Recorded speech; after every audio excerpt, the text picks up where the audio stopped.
नमस्कार। मैं Hari Prasad Agarwal, associate professor government college Behror. आज आपका इस वीडियो में पुनः स्वागत करता हूं। और आज हम बीए पार्ट सेकंड इतिहास के द्वितीय प्रश्न पत्र, जिसका नाम है भारतीय संस्कृति के मूल आधार, उसके टॉपिक का अध्ययन करेंगे।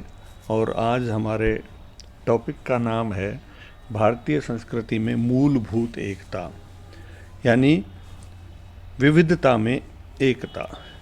या मैं आपको ये बताना चाहता हूँ, जब हमने भारतीय संस्कृति के स्वरूप, उद्भव, विकास और उसकी विशेषताओं के बारे में जब अध्ययन किया था, तब हमने एक विशेषता ये भी देखी थी कि भारतीय संस्कृति बाह्य तौर पर विविधताओं से भरी हुई दिखाई देती है, लेकिन मूलभूत एकता उसमें हमें आंतरिक रूप में दिखाई पड़ती है।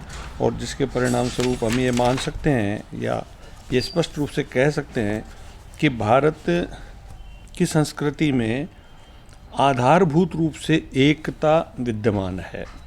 यानी विविध क्षेत्रों में विविधताओं के होते हुए भी उसमें मूलभूत एकता हमें दिखाई पड़ती है। भारत एक विशाल देश है और यह आश्चर्यजनक विविधताओं से परिपूर्ण है। एक ओर हिमालय पर्वत पर अनंत हिमराशि के फलस्वरूप भयंकर शीत है, दूसरी ओर कोंकण व कोरोमंडल क्षेत्र में असह्य गर्मी पड़ती है।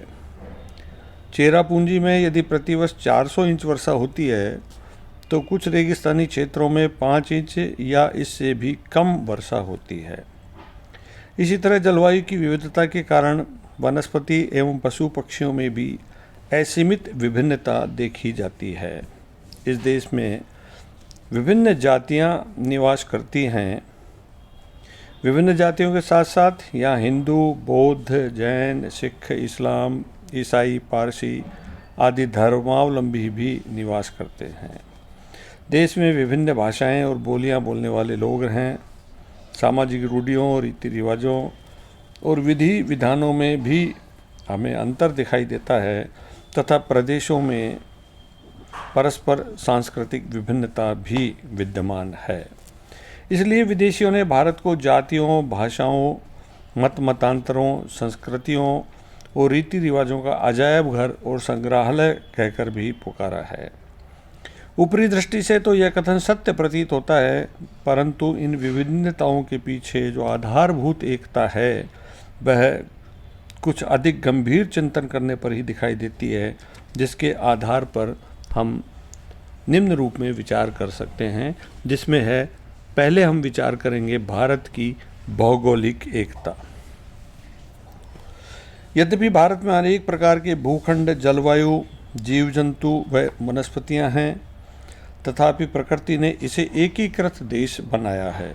इसके उत्तर में दुर्गम हिमालय और दक्षिण में समुद्र की जल सीमा ने इसे घेर रखा है। प्रकृति ने इसे एक भौगोलिक इकाई बनाया है जो देश के आंतरिक विभाजन को ढक देती है।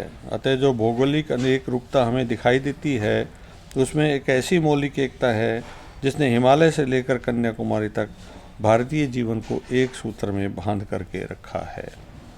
हमारे प्राचीन महाकाव्यों में संपूर्ण देश का नामकरण भारतवर्ष ही किया गया है। विष्णु पुराण में तो स्पष्ट रूप से बताया गया है कि समुद्र के उत्तर और हिमालय के दक्षिण का सारा प्रदेश भारत है और उसके निवासी भारत की संतान हैं। इस प्रकार स्पष्ट रूप से यह बात प्रमाणित है कि भारत में भौगोलिक विभिन्नताओं के बावजूद भी आधारभूत रूप से भौगोलिक एकता विद्यमान है। अब हम देखेंगे भारत की राजनीतिक एकता। कुछ विद्वानों का कथन है कि यह देश केवल अंग्रेजी शासन के अंतर्गत ही एक सूत्र में बन सका, इससे पूर्व नहीं। यह कथन ऐतिहासिक दृष्टि से सही नहीं है। यद्यपि प्राचीन काल में देश की विशालता और यातायात के सुगम साधनों के अभाव में पूर्ण राजनीतिक एकता स्थापित नहीं हो सकी, परंतु प्राचीन भारतवासी देश में राजनीतिक एकता और केंद्रीकरण के आदर्श एवं संस्थाओं से भली भांति परिचित थे। राजाओं की मनोकामना दिग्विजय करके चक्रवर्ती सम्राट बनने की होती थी। महत्वाकांक्षी नरेश अपने साम्राज्य का विस्तार करके अपनी सार्वभौमिक प्रतिष्ठा के लिए राजसूय, अश्वमेध, वाजपेयी आदि यज्ञ भी करते थे। इसी एकता और राष्ट्रीय भावना के आधार पर विभिन्न प्रांतों के निवासियों ने संगठित होकर देश के राष्ट्रीय आंदोलन में सक्रिय रूप से भाग लिया और स्वतंत्रता प्राप्ति के बाद तो एक सी शासन व्यवस्था, कानून व्यवस्था और संविधान के द्वारा यह राजनीतिक एकता और भी सुदृढ़ कर दी गई है। इस प्रकार निसंदेह रूप से यह भी प्रमाणित है कि भारत में राजनीतिक एकता विद्यमान है। अगले बिंदु में हम देखेंगे भारत की सांस्कृतिक एकता। सांस्कृतिक दृष्टि से भारत में अनेक विविधताएं हमें दिखाई पड़ती हैं, लेकिन मूलभूत रूप में सांस्कृतिक एकता यहाँ विद्यमान है। यह हम इस प्रकार समझ सकते हैं। विभिन्न धर्मावलंबियों व जातियों के होने पर भी भारत की सांस्कृतिक एकता प्राचीन काल से चली आ रही है। भारतीय संस्कृति विविध संप्रदायों तथा जातियों के आचार विचार, विश्वास और आध्यात्मिक साधना का समन्वय है। यह संस्कृति वैदिक, बौद्ध, जैन, हिंदू, मुस्लिम और आधुनिक संस्कृतियों के सम्मिश्रण से बनी है। भारत के अनेक धार्मिक संप्रदायों के दार्शनिक और नैतिक सिद्धांतों में मूलभूत एकता है। एकेश्वरवाद, आत्मा का अमरत्व, कर्म, पुनर्जन्म, मोक्ष, निर्वाण, भक्ति, योग, बोधिसत्व और तीर्थंकर आदि प्राय सभी धर्मों की निधि है। सभी संप्रदायों के तीर्थ स्थान, पवित्र नदियाँ और पर्वत संपूर्ण भारत में फैले हुए हैं। यही सांस्कृतिक एकता और अखंडता का सबल प्रमाण है। भारतीय साहित्य एवं कला का उद्गम सभी प्रांतों में एक ही रहा है।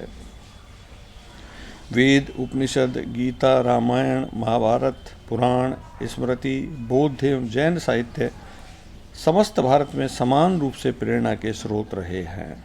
इसी तरह कला के स्मारकों में प्रांतीय विशेषता होते हुए भी उनकी स्थापत्य, मूर्तिकला, चित्रकला, संगीत और रंगमंच आदि में भारतीयता की ही झलक दिखाई देती है।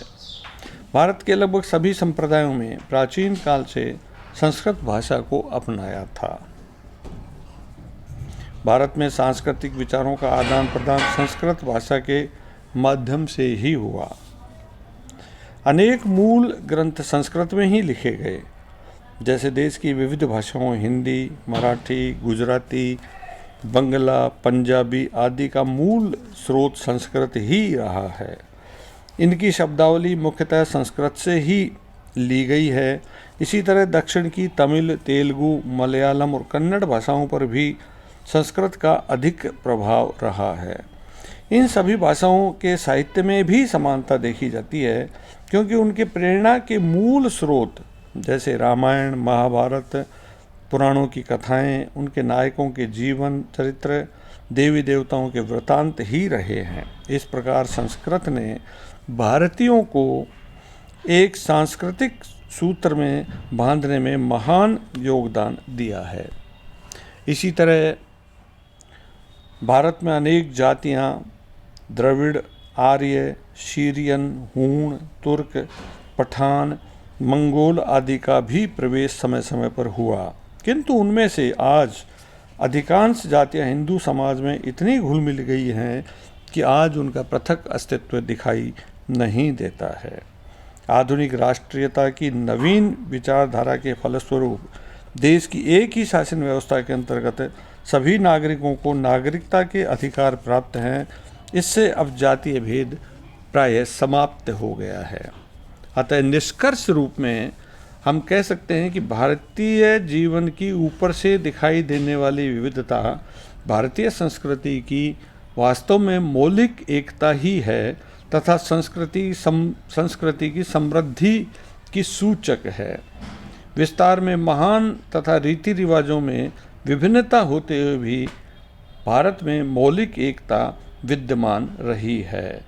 भारतीय संस्कृति की यह बहुरूपता उसकी सांस्कृतिक संपन्नता और सर्वांगीणता की सूचक है। उपर्युक्त विवेचन से यह पूरी तरह स्पष्ट हो जाता है कि भारतीय संस्कृति में अनेकानेक विविधताएं दिखाई देती हैं, लेकिन हर क्षेत्र में मूल रूप से संपूर्ण भारतीय संस्कृति एक रूपता में बंधी हुई है। सब एक सूत्र से पूरी तरह बंधे हुए हैं और ये कहा जा सकता है कि भारतीय संस्कृति में अनेक क्षेत्रों में, हर क्षेत्र में विविधता होते हुए भी मौलिक रूप में एकता विद्यमान है, जो भारतीय संस्कृति की अमूल्य निधि है और संपूर्ण विश्व की सभी संस्कृतियों में भारतीय संस्कृति को इस रूप में एक विशिष्ट स्थान प्रदान करती है।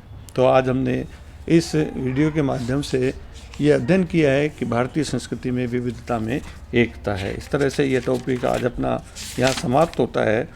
अगले टॉपिक में हम भारतीय धर्मों के बारे में अध्ययन करेंगे। धन्यवाद।